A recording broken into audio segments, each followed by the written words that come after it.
and then madam if papa no di actually and then I have a surprise for you. Me wa prophet Labi e wa ase papa akwaba ngo sere bi adware ama ho fe no kra broso papa akwaba God's revelation for who ye papa and then nyame osuma o se ne breku esiso na wo kasa ya de na sene no nyam nyina ade ma say ye wo fom ha na anya de be hye wani onyam ye be kan nyina anya de be hye makasa yie na mo nsam so hye nkran ye bom pa di station ye hye we wurade Yesu Kristo wonsa wa ho aden anya kase attention TV enfira domo na enkwa domo anka ye be hye biem no na ewurade adomonti amen amen and now go sran and na mintim se mojedru no and na mintim se drip no and then prophet Eric entry on common no ya de hihye so am papa for fun no se be say e dia beto akawaso ami charity for my Chiam papa na na mchaya ami chama for before na church of Christ ami international yes papa na mchaya su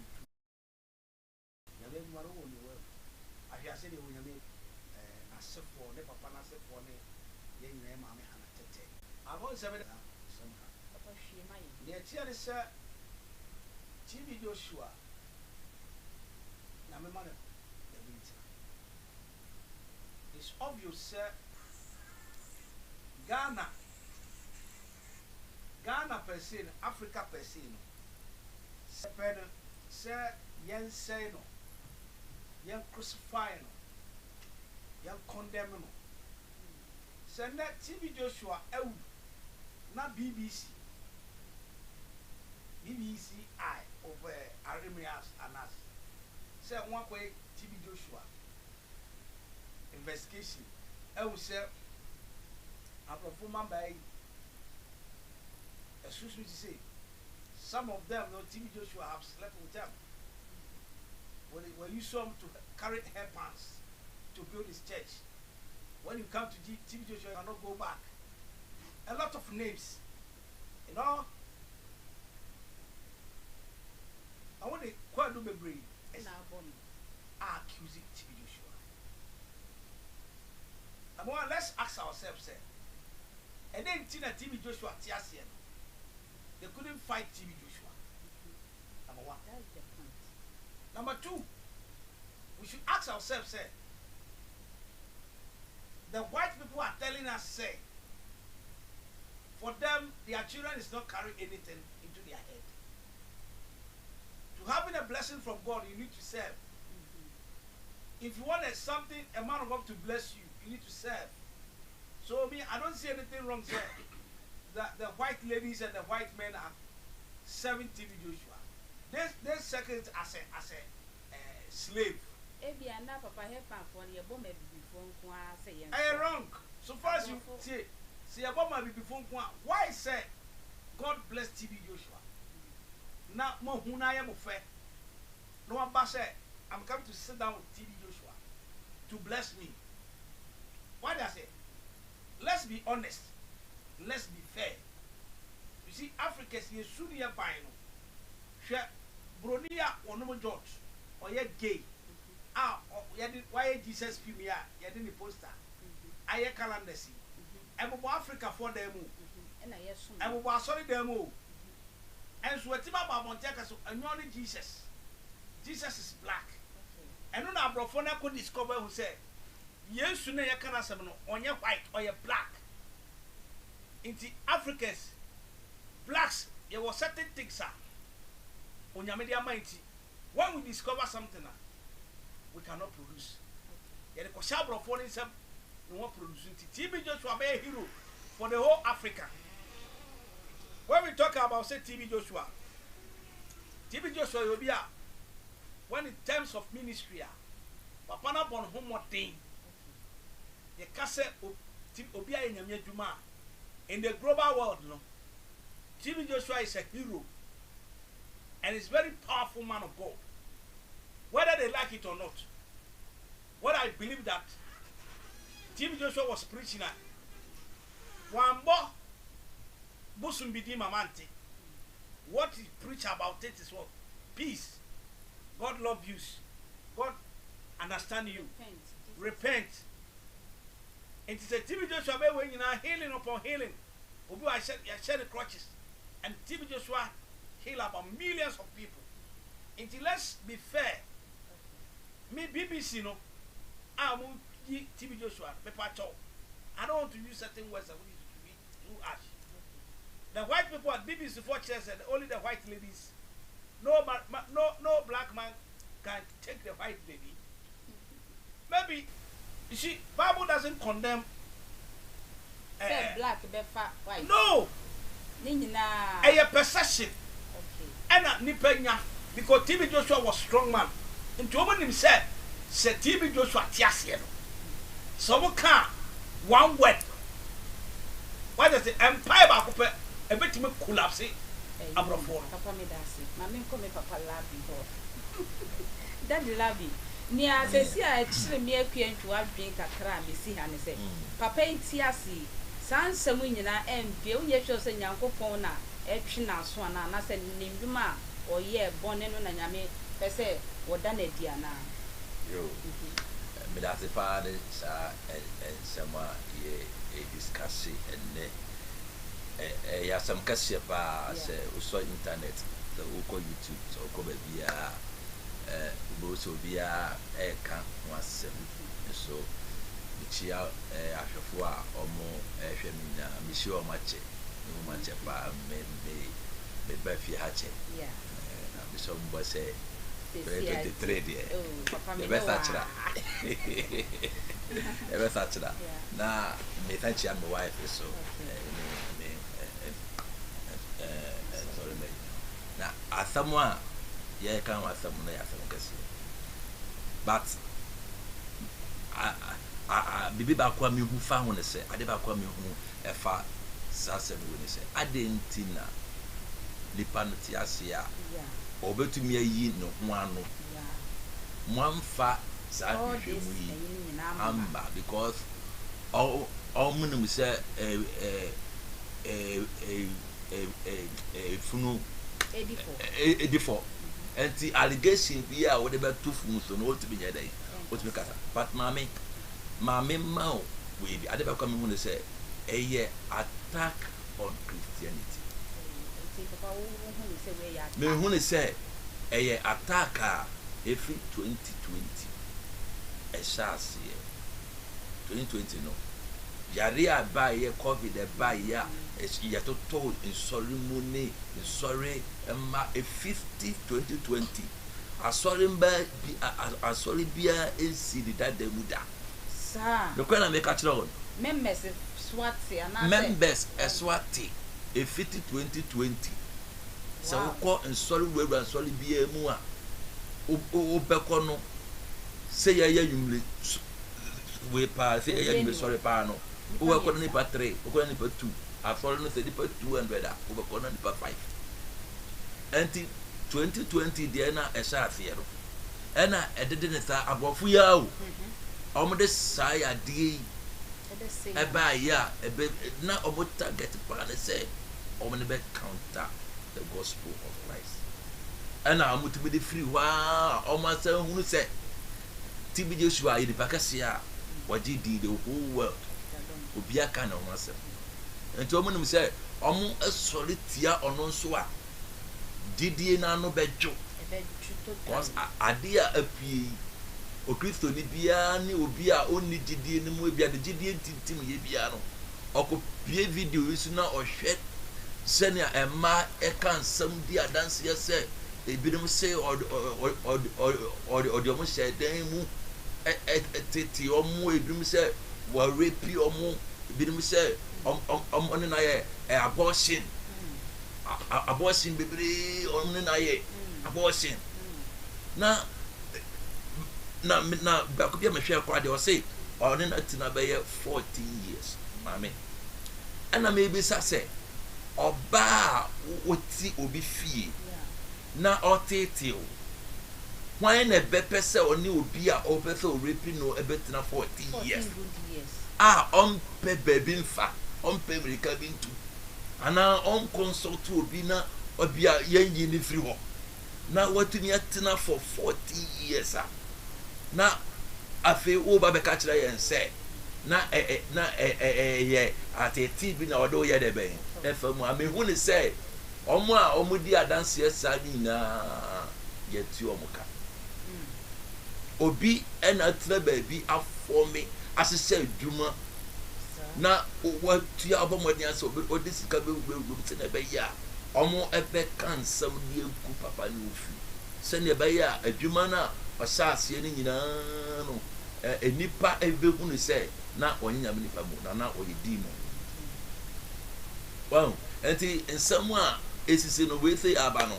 ade ba ko a emi ya pa no se we obekomu komu a na yangasa yenua sofo bi na ete akire obekomu a obeko Nigeria no sofo bi ena hye akire se na ebe ya Tim Joshua awudi a ende na ne dom ni nyina no ebe ba beku no ho asofo bi ba ni bi no asofo tumi edi akokọ osofo tumi di atchede ekwese ne nyom osofo afọrọ dan ho se ne be ya na afọrọ begu ama na di afọrọ na akoso onyame sani me we nyina sisi enti anya me nwanwa se Tim Joshua awu a ontumi nkasa na emom na abrofo bokwa akoye nhwehwemu se na adwuma na oye na adenti na ote ase ndie man me yen hwehwemu ambo na baso na emom nipa na wu ansa mo be yen hwehwemu dia fe no ye wrong anti me kama o Kristo ni bia ti afefe ebre a yewo mu ebre a efefe obia ehye no hoden no na efe obia hunu se enya nsem bia na otia obegina so de aganya no so enya nsem bia na otia efe ogina so na o ka fe efe de me nkwa so re bia efe de afafo nyina anya papa entesa papa me dance entesa papa obo mama asem na aye de tama prophet entry ekasa no wo ka se nyame adwuma no o kai wom ahwiase wo un se no so asofo no adende omuhu fa sa asem no ana I say ade ne ya kan ti de bia dia waiting se sa ade ne beba asofo no ahwiase wo ti de bia e ba ye normal de bibi ni wa mo beye mo so na mo so mo dia abom ho ban ya na e protect nyame adwuma no me that's mama ekwenjuwa nyame nshira Adam share phone so na hu die na so wow edi na modu na ye sabe ba me bi sabe bia edi ni free ye sa da nyina no na ni anti ekwenjuwa je no ne plan na ma tire mo kakra na mi bi ho adansa no me di ni mi chia nana abare ata fete o ma hene ana ma muso akonta no and chia na ademu kuro me hene e ho nam tie wa da ya wura fa chese o betwe me so anu mi chia o munyina mi chia no yere rose ba pa na rose ba ko ana to kran se ba so kwenchu me ko wa che o mo panta me chele me ba na ndi aba mama anapede no kwasem ahuduru aba efi se atele bina adwuma ya fa to ya ho so ye no na Bible say ne wa fa nyame adwuma na fa adwuma pa na atele bina ohwe ntokwa ewe adwuma na eye adwuma pa ya fa no mu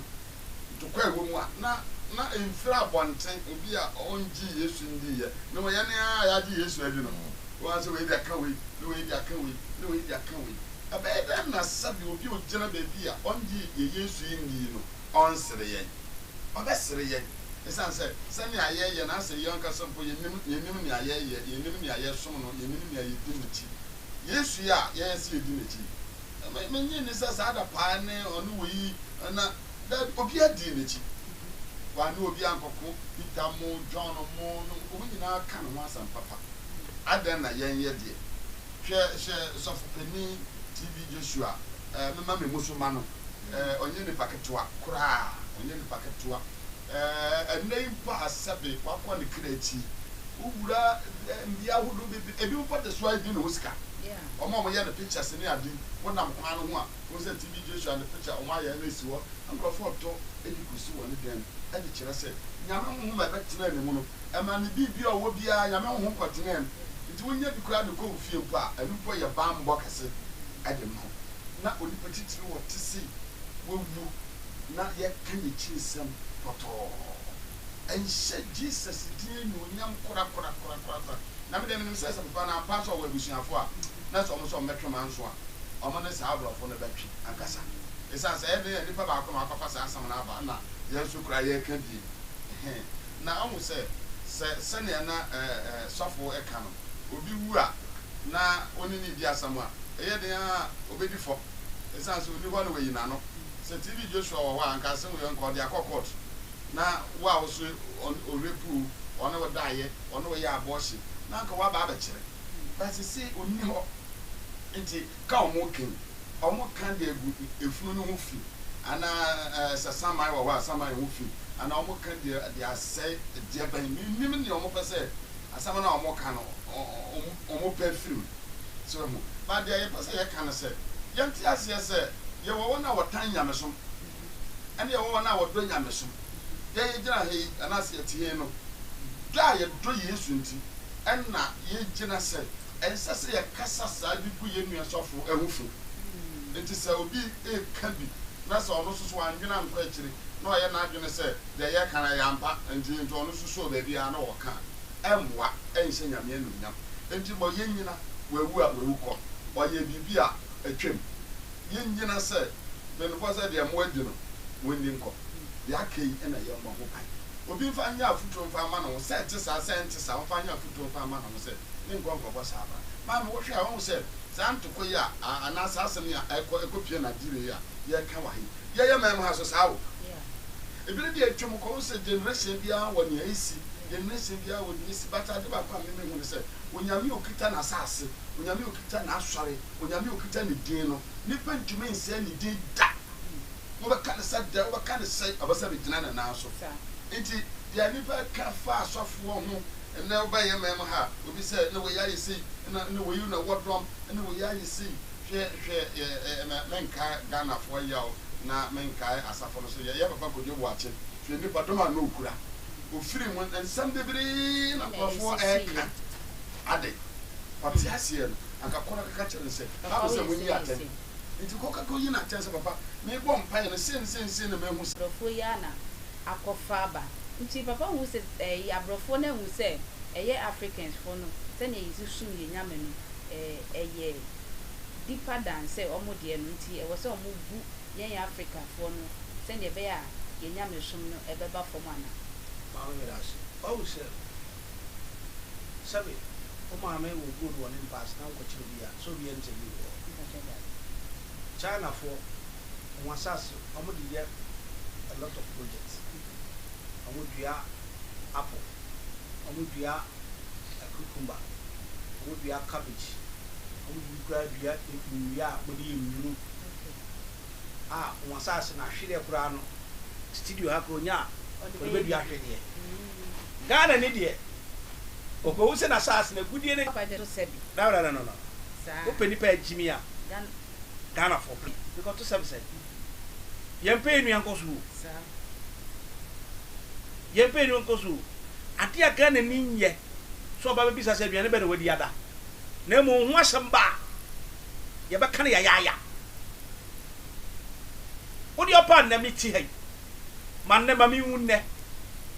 obi dio eba beba se ukun ni mi awo obi di papa ba se sofo ntwiti ase o ne me wo ye awo nim se enti sa because of obeka obenya bibie afiri mu obi kura be pian se ko ne yefanya news ko me yefanya sei ko kasa ndifo ne wa wo ta enti na hwade ne e pa no bomo gem no no de aka amaba ne portrait akwa bonte ha eye blacks no ade akosu yi nipa de ko TV Joshua na ase one ne ko nante ye but one thing I thank God say upon no mo ye nyina na yere china na ministry na shutu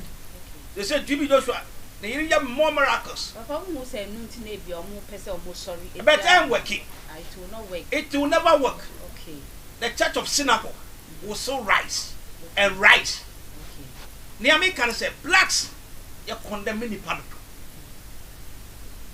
Me nim say nyame boy na adwen no wa chairman asa and the car way and nyame de brain here. I don't know. Because adwen dey tim say mami fa mi nwan kwaduro so mami kokunu mami nse no aso no ye ne kura no me pese me se no a sebe sa TV Joshua yi e wo BBC fu na mo get transmission ni ade no any what do you call it nipa na ekoye investigation na mo nya information e koye no if TV Joshua is their family member they will never do this rubbish. Okay. What do you say? Inti blacks no blacks no na se o ma me go di se pass na ko kan kire obi se besin ko tu a China for no asase dua tomatoes ya asase de ya se me ntimi fa dua tomatoes ya asase de ntimi fa dua ahwere hwe alumina hwan sugar factory da ho insuo sai nyama sai nyamia sam ne de betete wo mo no so no o watena se na ekira bofo no se ye kuro no mpanyame enti mo nko se nyame sum na nyen na ne ye du so ayesu mu na ye ya share ho de ene ye de ato se wo se na me di ni te beka me ho nsam mo ne bo me di mo ne beka se me ya tuji ni me ya kronfo me ye sei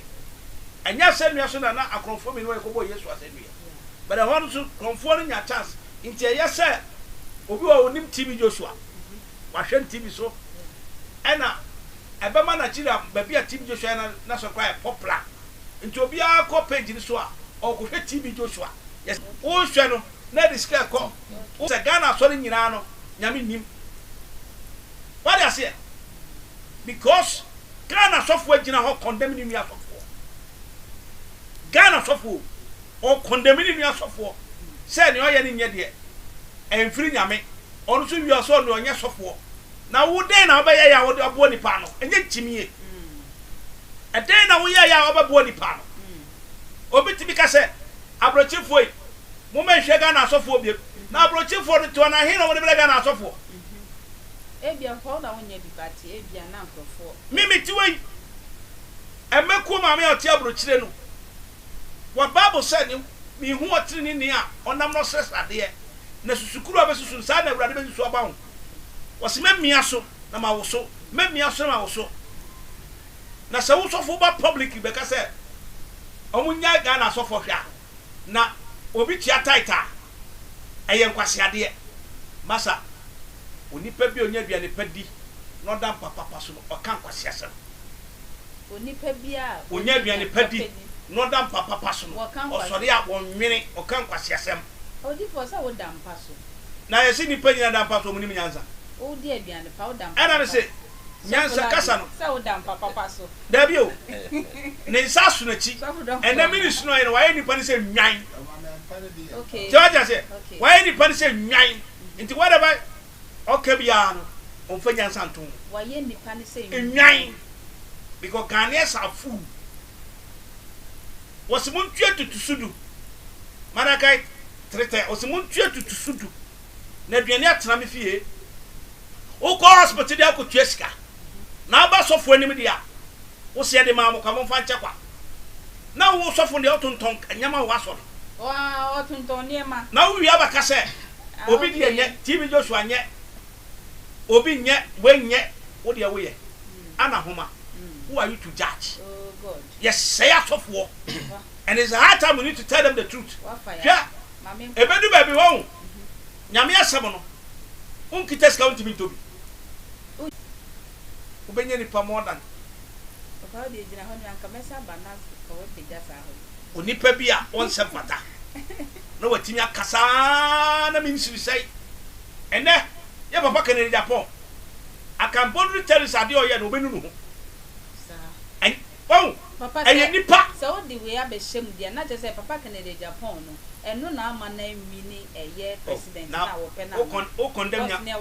dabi enye na ama na wini but ono ka say nim say Yakobon will never grant him the mercy authority asofo ni nti ana God will never grant him the mercy let's speak the truth so that say ade bi wɔ ha betima yɛ ne it will go favor against you. You'll be happy for yourself. I am telling you, sir, yeah, Papa Honorable Kennedy Japan, he have the word. Because no clock cannot condemn TV Joshua, TV Joshua free yame. Okay. So that's, and he's saying, or the bar, could do the obedience. So. Na me no, obi okita to me there. Oya the day okita to me. Na to me so safi un semwa. Oya mo what say tefre. Enti authority ni power na ewe na wa hoden. Say power wa hoden because authority there, the people are there, you giving authority to them. You commanding them. But now Canada Japan no okita power because na buy na power. Nti okasa ni pe hu say ne kwakwa nan no ne Canada Japan trust ya ne kwakwa nan obesori tie Canada Japan big time. Wow. What does it? That's the homie. Mami ko papa. Papa na me adwuma ne ye ni say. Papa em say mu nyina mu ko ye adwuma kire be ma ba ko pe eye Nyankopon anase Yesu Kristo Nyankopon bo so ne asase. Na ebe de na sofo bi aka say me me okoso nti se ne awoke ni bre wo nyame eye ni bre. So papa that person or your man of God ana. Ultimate nka say or your man of God. Ultimate nka say man na bi wo hon so a or your man of God. Na mum ansa na Onyankopon ebefre obia no na osuban. Na osuban afa na osa ofra dom no yeden eba. Obi wo ho a ansa na oba befa nyame som na se oba benya calling no ebia na ndensa ha no. The testness of the ham of the ham. Obi wo so a ansa na oba befa nyame som no na oye mbasa ansa na oba ansa na onya dom no obi wo so oyo ni prayful number 1 ansa na oba benya gift no. Enti say ubenya gift na you work towards it. Oye ho adwuma. Wahu say wanya ho adwuma no matter how powerful you become. Sadie na wo mu wiase no it will manifest in you. Wow. Wahu enti afafo webre wo wa omuye ani brefo wo bra na omunya emma adwuma nim. Ana obewure adwuma nim ode ni bre na be de be abewure. Enti ne nyonkum ebo ne homoden na anka obehye ne nkunan nanka wabọ mpaye aboa no nanka edabia meka se enam ahoma enam dua so na ahoma ye den ehusoro edua se ahoma nya dua nya dia obetumi ehusoro da enti onipa bia wo ne dua wahu enti unhu se obia sorry enda esa se unya odoni akomapa mu de boa no ebia sa nipa no obeye udua kra onye den unim but sa nim de we ni afafo bebre trim unya hu se obi ekoso pe na ekese ontumi hwe obi yidie wow ena spiritually no se obi be ye envy a sa envy no wo mu a na wa be ye otamfo se wani bri obi pe wa oba be ye nipa no enemy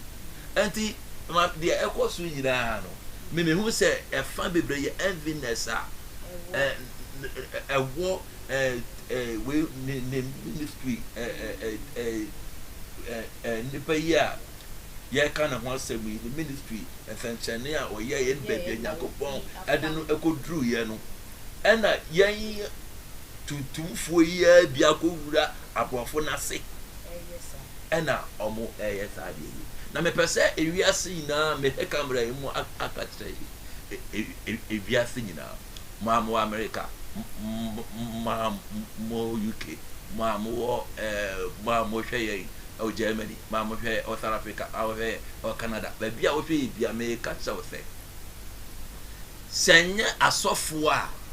anke nipa ye an Roberts anke ntumi nkan wo enipa edi bone a enam asofo dwuma so asesa won nye nipa kotwa hardship ya abagana yi enye onyamesam ankofo ti wo radio so ti wo TV so ehwe wo internet ehwe wo YouTube afama ye kan ebetumi ama obi asesa na dwene wo bɔne bi a ɔkyena okodie enti sɛ enipa yɛ sɛ ɔmmu afɔfo a ɔmo ɛnhwɛ de yie na sɛ afɔfo decide sɛ yɛn ka nyamesɛm yɛn piriti yɛn mmɔ mpa yɛn ma obi a anka etuo na anka yɛatwea kosi obi so but yɛmfa saa nidie no ɛma obuo na mmom ɛkame ayɛ sɛ enipa ni bere afɔfo mɔ sɛ obi yɛ adwuma wɔ bank a obi ani bere no obi abie ne company ɔgye sika kɛseɛ obi ani bere no obi ɛbɛ doctor before sɛ ɔbɛhu doctor bɛkɔ akɔtena n'anim no obuki sika ɛbɛgye wo yɛsɛ nanti de so mewe frɛ me sɛ yɛsɛ ɔnkɔtwa ECG na ECG ɛyɛ atititi company ala okore to city na papa frɛ me sɛ yɛsɛ ɔmɛtwa ECG na papa mi ta sɛ ara ECG deɛ ada ɛyɛ like me commentate da wɔn ni yɛsɛ ɔntua sika ɔnvuki na yɛnyɛ dɛ bɛn yɛtwa ma no but mama ka kyerɛ obi antumi nsa yɛ asɔre o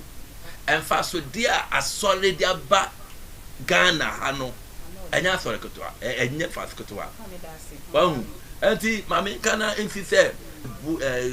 we anim ase kitesom ɛnim tia me nkwa asɔre so ni mfa soɔ ɛna saa nsɛm a yɛkeka wɔ social media ne nyinaa no sɛ otu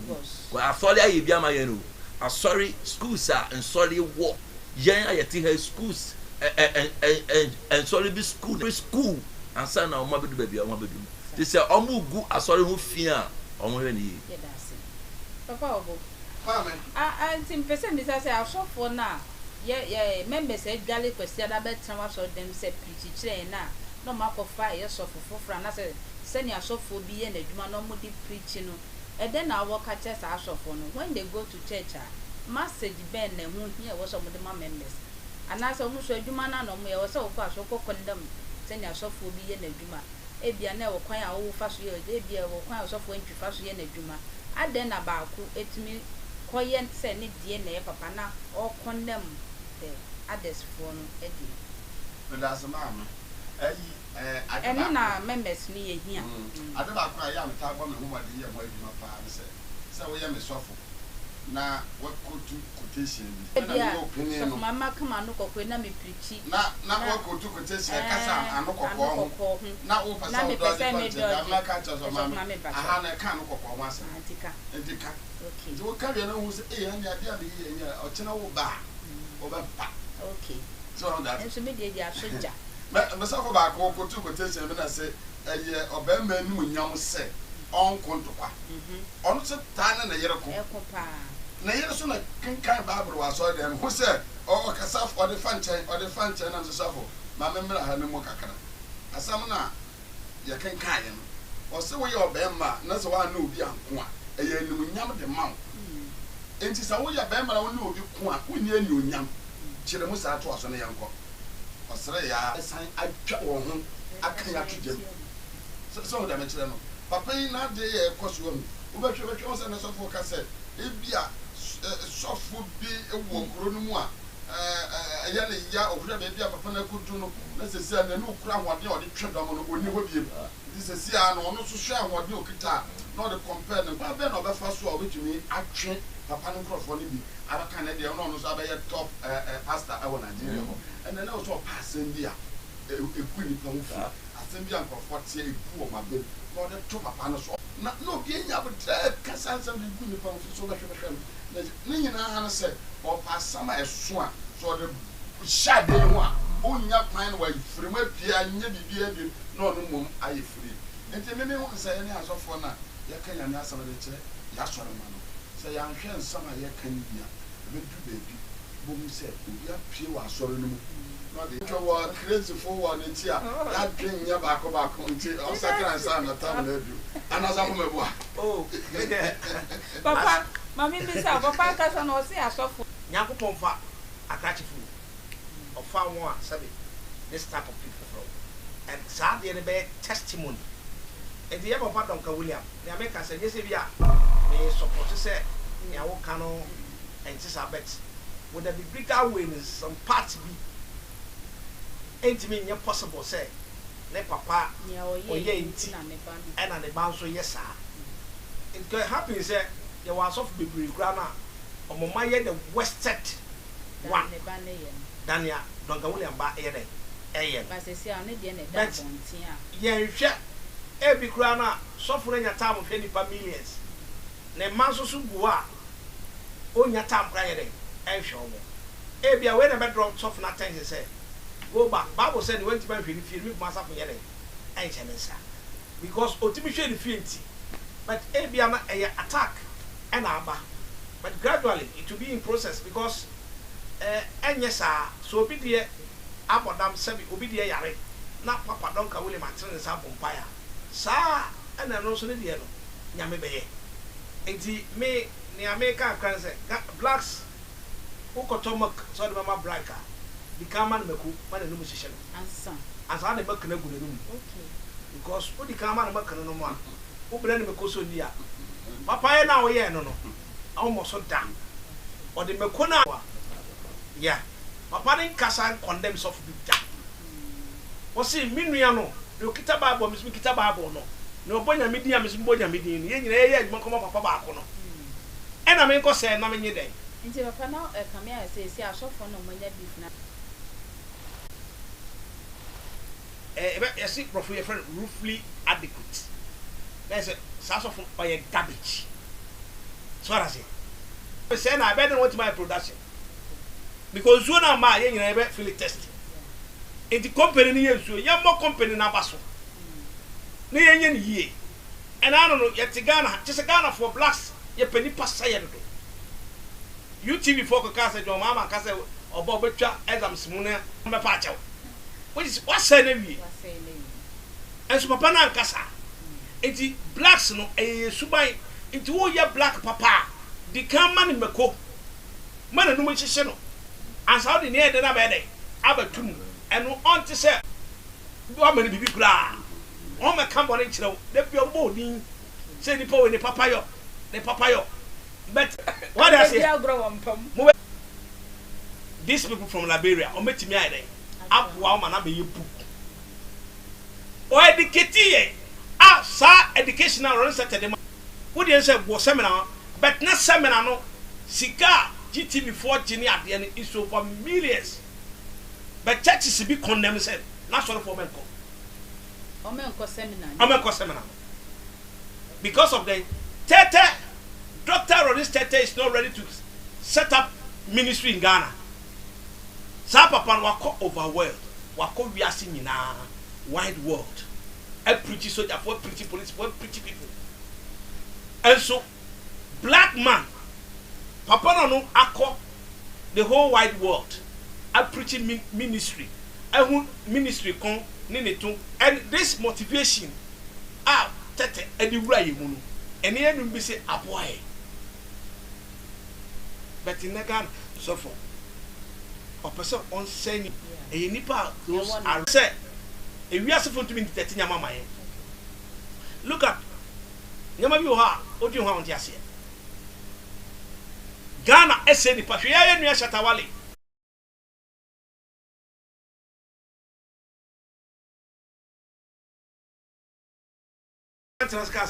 papa we mba o hwe ye enne awie onyame hyira o bebia afoli bia wo mu bia obo Yesu din ko ade and the memenim but Yesu din a obo nti wo ye bibia me urade anti me pese ohun ni say ebre a ye wo mu ye ebre a emu ye din attacks require enya wie afi na sase ye attack a ebeba nyamsom so no eso na afam na Yesu kan wa say ye be yi ama abonefo enti hunu say upon some and then we software ma empire ball into no nama akomchere so into no nama suade so na ma to minya baby na she baby na for empire na emre a emu wadin no onyankopon otumi aboa ma otumi afam sase dia yeti efa we ono saa nso na asɔfo biara wɔ sɛ ne abɛ ɛfa asɔfoɔ nti woyɛ ɔsɔfo na mmaayewa wɔ w'asɔre mu a mmaayewa na ebi hu wanhwɛ ne yɛ a wowo fi sɛ wo sister de wi ositie no mede mpaabɔ ta n'akyi a nyame bɛpagya no akodu akyire sister koraa mebɔ mpaabɔ sɔpɔtɔ ɔkɔpia aborɔkyiri a wobɛbɛtumi aba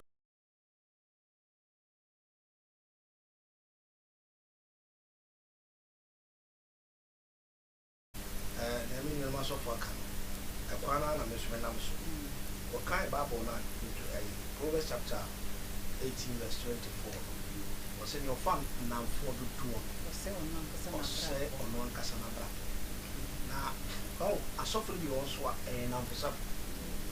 The Bible proves that Jesus say iron sharpen iron. Okay. So more down for let me choose one. Maybe I saw for our team. Yeah, only the number.